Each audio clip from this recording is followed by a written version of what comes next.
Hello guys, welcome back to my new blog. আজ হলো শুক্রবার। তো শুক্রবারে আজকে দুপুরবেলা লাঞ্চে কি আছে দেখো। আমি সকালবেলা পরীক্ষা দিই, মানে এক্ষুনি ফিরলাম পরীক্ষা দিয়ে। অমলেট বানাবা? এটা হচ্ছে পাপার জন্য অমলেট। চিকেন আছে, অমলেটটা দিয়ে দিই, তাও দেখাচ্ছি কি রান্না করছি। ভালো গুড্ডু গুড্ডু আওয়াজ আসছে, বুলু বুলু বুলু হচ্ছে। অমলেট পেঁয়াজ লঙ্কা ছাড়া খাই তোর বাবা।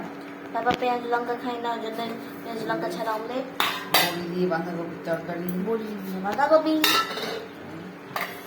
মশলা পটল, সর্ষে পটল দিয়েছিলাম। মশলা পটল, কালকে সর্ষে পটল হয়েছিল। এটা হচ্ছে মশলা পটল পেঁয়াজ দিয়ে করছি আজকে। হচ্ছে ভাতের ভিতরে আলু সিদ্ধ আছে, ভাতটা খাওয়া যাবে না, কারণ ভাতটা গলে যাবে ঘাঁটতে গেলে। যখন ভাতটা ঢালবো তখন সঙ্গে আছে লেবু, কাটতে দিলাম আমাকে লেবু কাটার জন্য। এইখানে হচ্ছে omelette, yellow yellow white white omelette. বাস এই তো আজকে খাওয়া দাওয়া। হ্যাঁ হ্যাঁ, আর কিছু নেই। Follow my page Sijas blogs. Chicken আছে, বাঁধাকপি আছে, পটল আছে, লেবু আছে, আর কি চাই? Follow my page Sijas blogs and subscribe my channel Foodie Siju. Bye bye.